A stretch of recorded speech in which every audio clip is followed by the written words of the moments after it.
Retire అయిన తర్వాత కూడా ఆయా స్థానాల్లో కొనసాగుతున్న ఆఫీసర్స్ను తప్పిస్తారా లేక అలాగే కొనసాగిస్తారా అనే విషయంలో కాంగ్రెస్ ప్రభుత్వం ఇంకా ఎలాంటి నిర్ణయం తీసుకోలేదు. బీఆర్ఎస్ హయాంలో నచ్చిన వారిని, రిటైర్ అయిన వారిని కూడా రీఅపాయింట్ చేసుకుని చాలా చోట్ల కీలక పోస్టులు అయితే అప్పగించారు. రాజకీయ అవసరాల కోసమే 5 రిటైర్డ్ ఐఏఎస్ ఆఫీసర్లను రీఅపాయింట్ చేశారనే విమర్శలు కూడా ఉన్నాయి. ప్రస్తుతం వారు ఆయా శాఖల్లో ఇంకా కూడా కంటిన్యూ అవుతూనే ఉన్నారు. ఫలితంగా కింది స్థాయి వారికి ప్రమోషన్స్ రావటం లేదు. వాళ్ళైతే ఆవేదన వ్యక్తం చేస్తూ ఉన్నారు. అండ్ ప్రభుత్వం మారినా వారిని ఇంకా పాత స్థానాల్లోనే కొనసాగించడం ఏంటని సెక్రటేరియట్లోనే అధికారుల్లో ఒక చర్చ అయితే జరుగుతోంది. ఇన్పుట్ ఎడిటర్ సంజయ్ జౌన్ చెప్తున్నారు. సంజయ్, ఎందుకని రిటైర్డ్ ఆఫీసర్స్ ఎవరైతే రిటైర్ అయిపోయిన వాళ్ళు ఉంటారో ఎందుకని ప్రభుత్వాలు కొనసాగిస్తూ ఉంటాయి ఇన్ జనరల్లీ, అంటే ఫర్ ఎక్స్పీరియన్స్ ఆర్ దేనికి? స్వామి, ఒకటి ఐఏఎస్ నుంచి మొదలుకుంటే అటెండర్ వరకు ఈ 10 సంవత్సరాల కాలంలో ఏ డిపార్ట్మెంట్లో కూడా రిటైర్మెంట్ అయిన తర్వాత వెంటనే వాళ్ళని రిక్రూట్మెంట్ చేసుకొని అదే పోస్టులో కూర్చోబెట్టడము గత ప్రభుత్వం చేసినటువంటి తప్పిదాలని ఈ ప్రభుత్వం, కాంగ్రెస్ ప్రభుత్వము గుర్తించిందని చెప్పడంలో ఎలాంటి అతిశక్తి లేదని చెప్పాలి. దానికి సంబంధించిందే రేవంత్ రెడ్డి గతంలో చాలా సందర్భాల్లో చెప్పారు. ఐఏఎస్లు రిటైర్మెంట్ అవుతున్నారు, ఐపీఎస్లు రిటైర్మెంట్ అవుతున్నారు, అధికారులు రిటైర్ అవుతున్నారు, కాకపోతే వాళ్ళని ఇంటికి పంపిస్తలేరు, అదే పోస్టులో కూర్చోబెడుతున్నారు. ఎందుకంటే తన అనే ఎవరైతే ఉంటారో, తన మన అనే ఎవరైతే ఆఫీసర్స్ ఉంటారో వాళ్ళని ఇంటికి పంపించకుండా అదే పోస్టులో కూర్చోబెట్టి అదే డిజిగ్నేషన్ వాళ్ళకి ఇచ్చేసి వాళ్ళని కూర్చుని పెట్టే సందర్భాలు చాలా డిపార్ట్మెంట్లో చాలా మంది అధికారులు ఉన్నారని చెప్పుకోవచ్చు.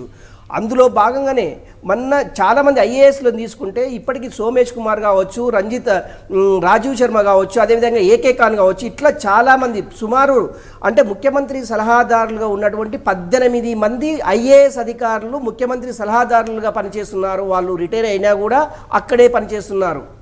తర్వాత కొన్ని డిపార్ట్మెంట్ ఆర్ఎండ్బి డిపార్ట్మెంట్లో తీసుకుంటే అక్కడ ఉన్నటువంటి ఈఎన్సీలు 3, ఒకరు గణపతిరావు కావచ్చు, అదేవిధంగా రవీందర్ రెడ్డి కావచ్చు, ఇట్లా ఇంకా చాలామంది అధికారులు అంటే ఈఎన్సీ అంటే head of the chief engineer డిపార్ట్మెంట్లో చాలా ఆఫీసర్సు ఇక్కడే తిష్ట వేసేసి ఈ 10 సంవత్సరాల కాలం వాళ్ళు ఇక్కడ గణపతి రెడ్డి వచ్చేసి ఆయన 5 సంవత్సరాల క్రితం రిటైర్మెంట్ అయినటువంటి సందర్భం ఉంది. కాకపోతే ఇప్పుడు ఆయన ఈఎన్సీలోనే పనిచేస్తున్నారు.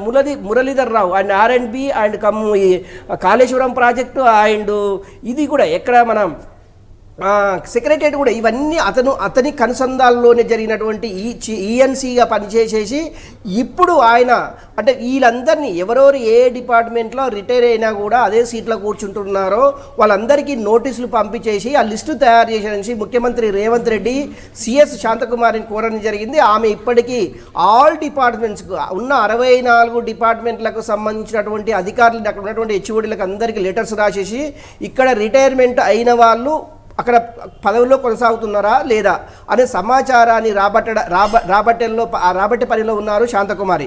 నిజంగా రేవంత్ రెడ్డి రేపు 18 హైదరాబాద్ వచ్చిన తర్వాత, ఆయన విదేశాల్లో ఉండు కనుక హైదరాబాద్ వచ్చిన తర్వాత ఈ పదవుల్లో వాళ్ళని కొనసాగిస్తారా లేకుంటే అక్కడ నుంచి తొలగించేసేసి ఆ స్థానంలో అంటే ఎవరైతే రిటైర్మెంట్ కాలేదో వాళ్ళకు అవకాశం కల్పిస్తారా అనేసే ఆ అవకాశం అంటే కల్పిస్తారా అనే ఊహాగానాలు అయితే కొనసాగుతున్నాయి. నిజంగా కూడా వీళ్ళని తొలగించిన తర్వాత వాళ్ళ కింద ఉన్నటువంటి అధికారులు రిటైర్ అంటే ప్రమోషన్ వచ్చే అవకాశం ఉంది. అట్లా అంటే ఒక ఇంజనీరింగ్ అంటే ఒక ఈఎన్సీగా ఉన్నటువంటి అధికారి రిటైర్మెంట్ తొలగించిన తర్వాత, ఆయన వెళ్ళిపోయిన తర్వాత ఆయన కింద ఉన్నటువంటి ఎగ్జిక్యూటివ్ ఇంజనీరు ఆయన ఈఎన్సీగా వస్తాడు. ఆ తర్వాత సూపరింటెండెంట్ ఇంజనీర్గా అవుతాడు. అంటే ఇట్లా 1 by 1 అంటే ఎస్సీ, ఈఈ, డిఈ, ఏఈ ఇట్లా లెవెల్స్ మొత్తం వాళ్ళు ప్రమోషన్స్ వచ్చేసి పైకి వెళ్ళిపోతారు.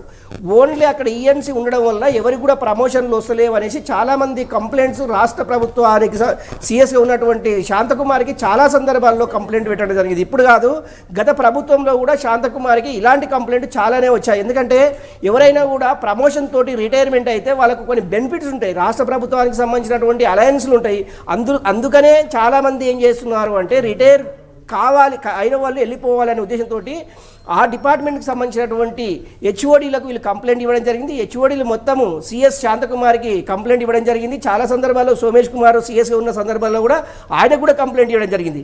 నిజంగా కూడా ఎందుకు ఇలా జరుగుతుంది అంటే రాష్ట్ర ప్రభుత్వానికి అనుకూలంగా పనిచేసే అధికారులను ఇంటికి పంపించకుండా అదే పదవిలో అక్కడే కూర్చోబెట్టడము గత ప్రభుత్వం చేసినటువంటి తప్పిదము. ఆ ప్రభుత్వం చేసినటువంటి తప్పిదాన్ని ఈ ప్రభుత్వం చేయకూడదు అనేసి రేవంత్ రెడ్డి యోచిస్తున్నట్టు సమాచారం. నిజంగా ఈ లిస్ట్ ఎంత పెద్ద ఉంటుంది సంజయ్, ఎంత మంది ఉండుంటారు? ఆ లిస్టే కదా కీలకం కాబోతోంది. అసలు ఆ లిస్ట్ చూస్తే మరి మనం కూడా షాక్ అవుతామా? ఎంత మంది ఉండుంటారు ఈ లిస్ట్లో? సౌమ్య, అధికారికంగా అయితే ఎంతమంది రిటైర్మెంట్ అయ్యారు అదే పదవిలో ఉండారనే సమాచారం అయితే ఇప్పటి వరకు ఎక్కడ కూడా రాబట్టలేదు. ఎందుకంటే ఇది రాష్ట్ర ప్రభుత్వంతో ఉన్నటువంటి ఒక అఫీషియల్కు ఉన్నటువంటి అది అనఫీషియల్గా ఉన్నటువంటి సమాచారం. ఎందుకంటే వీళ్ళు రిటైర్మెంట్ అయినా కూడా రాష్ట్ర ప్రభుత్వం వీళ్ళకి జీతాలు చెల్లిస్తున్నట్టుగా రాష్ట్ర ప్రభుత్వంతో ఉంటుంది సమాచారం. కాకపోతే ఇప్పటి వరకు సుమారు 500 మంది పైగా ఐఏఎస్ నుంచి అటెండర్ మొదలుకుంటే 500 మంది పైగా ఓన్లీ సెక్రటరియట్లో పనిచేస్తున్నటువంటి అంటే రిటైర్ అయ్యి పనిచేస్తున్నటువంటి ఉద్యోగులు 500 పైచిలుగా ఉంటారు. రాష్ట్ర వ్యాప్తంగా అయితే 1000 మంది ఉంటారు అనే ఉద్దేశం అయితే మనకు స్పష్టంగా కనిపిస్తుంది. వీళ్ళందరినీ తీయడం వల్ల మిగతా వారికి ప్రమోషన్స్ వస్తాయి. ఏ డిపార్ట్మెంట్లో అది కొరత ఉంటుందో అప్పుడు ఆ డిపార్ట్మెంట్కి సంబంధించినటువంటి నోటిఫికేషన్ ఇవ్వడం వల్ల నిరుద్యోగులకు ఉద్యోగ అవకాశాలు కల్పించబడతాయి. అంటే 1000 మందికి, అంటే సుమారు 10-15 వేల మంది అనుకుంటే ఒకవేళ అట్లా ఉన్నట్టయితే ఈ రాష్ట్ర ప్రభుత్వం కొత్తగా నోటిఫికేషన్ అంటే TSR Telangana public service commission నుంచి కొత్త నోటిఫికేషన్ విడుదల చేసి ఆ డిపార్ట్మెంట్కి సంబంధించినటువంటి నోటిఫికేషన్ ఇవ్వడం వల్ల అక్కడ ఉద్యోగ అవకాశాలు కల్పించిన వారు అవుతారు. ఈ రాష్ట్ర ప్రభుత్వానికి కొంత మేలు జరిగే అవకాశం ఉంది అనే ఉద్దేశంతో ఇలాంటి కార్యక్రమం చేపడుతున్నారు అనే ఒక సందేహం అయితే ప్రజల్లోకి వెళ్ళింది. దీనిపైన నిరుద్యోగులు ఇప్పటికే చాలా సందర్భాల్లో చాలా రాష్ట్ర ప్రభుత్వాలకు మంత్రులకు కూడా వినతి పత్రాలు అందజేశారు. రిటైర్మెంట్ అయిన వాళ్ళు ప్రతి ఒక్కరూ అక్కడ రిజైన్ చేసి అది ఇంటికి వెళ్ళిపోవాలి. కానీ అదే సీట్లో ఉండడం వల్ల ఏంటంటే నిరుద్యోగులకు ఉద్యోగాలు రావు, వీళ్ళకు వచ్చేటటువంటి ప్రమోషన్లు ఆగిపోతాయి అనే ఉద్దేశంతో ఇలాంటి సందర్భాలు చాలా ఉన్నాయి. వీళ్ళన్నిటినీ ఏరివేయాలి అంటే ఇది రిటైర్ అయినటువంటి అధికారులని ఇంటికి పంపించడమే తర్వాయి అని చెప్పగానే చెప్పింది ఇప్పుడు ఈ రాష్ట్ర ప్రభుత్వంలో ఉన్నటువంటి అధికారులు. ఒక్కొక్కరికి ఎంత జీతం ఉంటుంది సంజయ్? ఆఫ్టర్ రిటైర్మెంట్ ఈ ఆఫీసర్స్ ఎవరైతే మీరు చెప్తున్నారో వాళ్ళకు ఒక్కొక్కరికి ఎంత జీతం ఉంటుంది? సౌమ్య, అంటే వాళ్ళు రిటైర్మెంట్ అయ్యే టైంకు వాళ్ళ శాలరీ ఎంత అనేది రాష్ట్ర ప్రభుత్వం తాను అఫీషియల్గా ఉంటుంది. అదే శాలరీ బేస్ చేసుకొని వాళ్ళు అపాయింట్మెంట్ చేసుకోవడం జరుగుతుంది. ఎందుకంటే అపాయింట్మెంట్ చేసుకోవడము ఆ సిఎస్ అంటే అప్పుడు గతంలో ఉన్నటువంటి సిఎస్లు ఆర్డర్ ఇచ్చితేనే వాళ్ళు అదే పదవిలో కొనసాగే అవకాశం ఉంది. ఇది కోట్ల రూపాయలకు సంబంధించినటువంటి వ్యవహారం చెప్పింది. ఎందుకంటే ఒక పక్క నిరుద్యోగులకు సంబంధించినటువంటిది ఉద్యోగ అవకాశాలు దొరకక నెక్స్ట్ ఏంటంటే రాష్ట్ర ప్రభుత్వం మీద విపరీతమైనటువంటి బర్డెన్, అంటే ఇది అది ఫైనాన్షియల్కి సంబంధించినటువంటి రాష్ట్ర ప్రభుత్వం పైన మరింత బర్డెన్ పడే అవకాశం అయితే చాలా స్పష్టంగా ఉంది. ఒకటి ఇక్కడ 2 విషయాలు మాట్లాడుకోవచ్చు. ఒకటి ఏంటంటే ఇప్పుడు మనం ఐఏఎస్లను తీసుకుంటే వాళ్ళకు ఫర్ మంత్ 2 లక్షల రూపాయలు వాళ్ళ మెయింటెనెన్స్, వాళ్ళ కారు, ఒక అటెండరు, ఒక బంగ్లా, రకరకాలు ఒక్కొక్క అధికారికి వచ్చేసి సుమారుగా ఐఏఎస్ ఐపీఎస్లకు గ్రూప్ 1 ఆఫీసర్లకు కలిపి నెలకు వచ్చేసి ఒక్కొక్కరికి 15 నుంచి 20 లక్షల రూపాయలు వాళ్ళ ఎక్స్పెండిచర్ ఉంటుంది. ఇట్లా రాష్ట్ర వ్యాప్తంగా ఉన్నటువంటి ఐఏఎస్లు కావచ్చు, రిటైర్ అయిన వాళ్ళు కావచ్చు, గ్రూప్ 1 ఆఫీసర్స్ కావచ్చు, ఇప్పుడు మనం ఇంతకుముందుకు మాట్లాడుకున్నట్టు ఇప్పుడు టీఎస్పీడీసీఎల్గా ఉన్నటువంటి చైర్మన్ అండ్ ఎండీగా ఉన్నటువంటి ప్రభాకర్ రావు, ఆయన ఎప్పుడో గతంలో ఆయన చీఫ్ ఇంజనీర్గా రిటైర్మెంట్ అయ్యేసేసి ఆ పదవిలో కొనసాగుతున్నారు. ఎందుకంటే ఆ పదవిలో ఆయన లేకపోతే మిగతా వాళ్ళు వచ్చే అవకాశం ఉంది. అదేవిధంగా ఈ జెన్కోలో పనిచేస్తున్నటువంటి రఘునందన్ సమ్ రెడ్డి, అతను కూడా అంటే రిటైర్ అయినా కూడా అదే పదవిలో కొనసాగుతున్నారు. ఓన్లీ ఫలానా డిపార్ట్మెంట్ అని కాదు సౌమ్య, ప్రతి డిపార్ట్మెంట్లో రిటైర్మెంట్ అయిన తర్వాత అదే అదునుగా చూసుకొని అదే సీట్లో కూర్చొని అదే హోదాలో కూర్చొనేసి కార్యక్రమాలు కొనసాగిస్తున్నారు.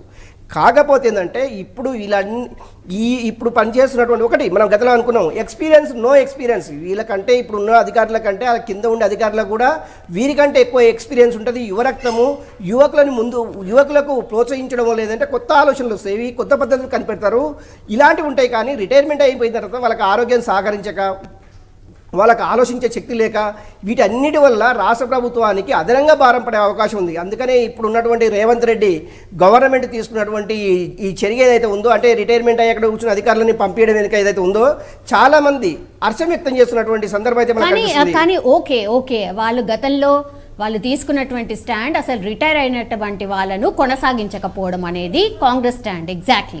సో ఆ లిస్ట్ కూడా అందుకే తెప్పించుకుంటున్నారు అనే ఒక టాక్ నడుస్తున్న నేపథ్యంలో మరి రీసెంట్లీ అసెంబ్లీ సెక్రటేరియట్ అడ్వైజర్గా రిటైర్డ్ అధికారి సూర్యదేవర ప్రసన్న కుమార్ని నియమించిండ్రు. సో దీనిపైన మరి విమర్శలు చేస్తున్నారు కదా, మరి మీరు ఏం చెప్పిండ్రు, మరి మీరు ఏం చేస్తున్నారు అన్నటువంటి మాట చెప్తున్నారు. మరి దీనికి ఎట్లా క్లారిఫై చేసుకుంటుంది కాంగ్రెస్ పార్టీ? స్వామి, అంటే దీనికి సంబంధించింది ఇప్పటికో శాంతకుమారి కావచ్చు, R&B మినిస్టర్ ఉన్నటువంటి ఇప్పుడు కాంగ్రెస్ మినిస్టర్ కావచ్చు, ఎవరేమైనా కూడా దీనిపైన ఒక క్లారిఫికేషన్ ఇవ్వడం జరిగింది. గతంలో నరసింహాచారి అసెంబ్లీ సెక్రటరీగా ఉన్నటువంటి నరసింహాచార్యులు కూడా 3 సంవత్సరాలు ఈ రిటైర్మెంట్ అయ్యి 3 సంవత్సరాలు అయినా కూడా ఇప్పటి మొన్నటి వరకు కూడా ఆయన అసెంబ్లీ సెక్రటరీగా పనిచేసిన సందర్భాలు ఉన్నాయి. అందులో భాగంగా అంటే అసెంబ్లీకి సంబంధించినటువంటి వ్యవహారాలకు సంబంధించినటువంటి ఎక్స్పీరియన్స్, వాళ్ళకు ఉన్నటువంటి అవగాహన ఉన్నటువంటి అధికారులను నియమించాలి అనే ఉద్దేశంతో ఈ అధికారిని నియమించడం జరిగింది. ఈయన ఎన్ని రోజులు ఏంది అనేది ఇంకా తెలియరాలేదు. కాకపోతే ఒకటేంటంటే ఇతని కూడా ఇప్పుడు ఉన్నటువంటి అధికారిని కూడా పంపించేసేసి మిగతా అంటే కొత్తగా రిక్రూట్మెంట్ చేసుకోవాలి అనేసి ఇప్పటికే రాష్ట్ర ప్రభుత్వం ముఖ్యమంత్రి గారు సిఎస్కి లేఖ రాయడం జరిగింది. ఆల్రెడీ ఓరల్ కూడా చెప్పడం జరిగింది. ఇది ఎందుకంటే గతంలో ఉన్నటువంటి నరసింహాచార్యులు ఆ రాష్ట్ర ప్రభుత్వానికి ఎక్కువగా పనిచేశాడు, వాళ్ళు ఇష్టంతో తెచ్చుకున్నారనే ఉద్దేశంతో అతను పక్కన పెట్టేసేసి ఇప్పుడు ఇతన్ని నియమించడం జరిగింది. నిజంగా కూడా ఇతను కొనసాగే అర్హత లేదు. ఎందుకంటే రిటైర్మెంట్ అయిన తర్వాత ఎవరికి కూడా అవకాశం, ఎందుకంటే అందరికీ ఒకే చట్టం వర్తించాలి, అందరికీ ఒకే న్యాయం వర్తించాలి, అందరికీ అది ఒకే విధంగా ఉండాలి. ఒకరికి మేలు చేయడము ఒకరికి కీడు చేయడం సరైనది కాదు. కాకపోతే ఇప్పుడు ఉన్నటువంటి అధికారిని కూడా ఇప్పుడు ఉన్నటువంటి అధికారులు కూడా ఎవరైనా సరే ఎవరిని కూడా ఈ రాష్ట్ర ప్రభుత్వం ఉపేక్షించదు అనే ధోరణిలో ఈ యొక్క లిస్టు కానివ్వండి, దానికి సంబంధించినటువంటి సమాచారం అయితే రాబడుతుంది. ఏదేమైనా కూడా రిటైర్మెంట్ అయిన అధికారులు వాళ్ళు ఒకవేళ వెళ్ళిపోవడం మంచిది. ఎందుకంటే కొత్త వారికి అవకాశం ఇస్తే అంటే కొత్త ఆలోచనలు వస్తాయి, కొత్త దానికోసం సక్సెస్ అవడానికి అవకాశం ఉంటుంది అనే ఉద్దేశంతో ఈ రాష్ట్ర ప్రభుత్వము ఆలోచిస్తున్నటువంటి సమాచారం. ఒకటి నరసింహాచార్యులు గతంలో ఆయన ఆ రాష్ట్ర ప్రభుత్వం నియమించింది కనుక వీళ్ళు నియమించడం జరిగింది. అందులో భాగంగా ఈ విమర్శ ఎప్పుడైతే వచ్చిందో ఆ విమర్శని ఆధారంగా చేసుకొని మిగతా వారికి కూడా ఆ లిస్టు ఎవరెవరు ఎక్కడ డిపార్ట్మెంట్లో ఉన్నారు, ఎంతమంది ఉన్నారు అనే లిస్ట్ అయితే ఈ 2-3 రోజుల్లో బయటకు వచ్చే అవకాశం అయితే చాలా స్పష్టంగా ఉంది. సౌమ్య, ఆల్ రైట్ సంజయ్, మొత్తం మీద అది ప్రతి డైరెక్టరేట్లో తమకు నచ్చిన రిటైర్డ్ అధికారులనైతే బీఆర్ఎస్ సర్కార్ రీఅపాయింట్ చేసుకుంది. కానీ ప్రస్తుతం వారు ఏ హోదాలో కొనసాగుతున్నారు, ఎక్కడ పనిచేస్తున్నారు, ఎప్పటి నుంచి పనిచేస్తున్నారు అనే పూర్తి విషయాలు మాత్రం ప్రభుత్వం దగ్గర లేవు. అప్పటి సర్కార్ మౌఖిక ఆదేశాల ఆధారంగానే సంబంధిత శాఖల సెక్రటరీలు వారిని నియమించేశారన్న ఆరోపణలు కూడా ఉన్నాయి. ప్రధానంగా ఇరిగేషన్, R&Bలో 10 ఏళ్లుగా రిటైర్డ్ అధికారులు ఎవరైతే ఉన్నారో మురళీధర్ రావు కావచ్చు, గణపతి రెడ్డి అండ్ రవీందర్ రావు ఈఎన్సీలుగా ప్రస్తుతం ఇంకా కూడా కొనసాగుతున్న situation. So assembly secretary Narasimhacharyulu కూడా సుమారు 3 ఏళ్ల క్రితమే రిటైర్ అయినా సరే అదే పదవిలో కంటిన్యూ అవుతున్నారు. అలాగే Genco, Transco, MCR, HRD and సంక్షేమ శాఖల్లో కూడా రిటైర్డ్ ఆఫీసర్లే కొనసాగుతున్నారు. ఈ లిస్ట్ అయితే చాలా పెద్దగా ఉంది. సో అవన్నీ వివరాలు కూడా సేకరించాలని సిఎస్ నైతే సీఎం రేవంత్ రెడ్డి ఆదేశించినట్టు ఒక టాక్ అయితే నడుస్తోంది. అందుకే ఆయా హోదాలో కంటిన్యూ అవుతున్న రిటైర్డ్ ఆఫీసర్ల వివరాలు ఆర్ లిస్ట్ వెంటనే సెక్రటేరియట్కు పంపించాలని సిఎస్ శాంతికుమారి అన్ని శాఖల సెక్రటరీలు అండ్ కమిషనర్లకైతే తాజాగా లేఖలు రాసిన సిచ్యువేషన్. పూర్తి లిస్ట్ శాంతకుమారి దగ్గర నుంచి సీఎం రేవంత్ రెడ్డి దగ్గరికి వెళ్ళబోతోంది. ఆ తర్వాత మరి ప్రభుత్వం ఎలాంటి చర్యలు తీసుకోబోతోంది, మరి ఈ రిటైర్డ్ అయిన ఆఫీసర్లు కొనసాగుతారా లేకపోతే అవసరం లేదా అన్నటువంటి డిసిషన్ అయితే తీసుకోబోతోంది సర్కార్.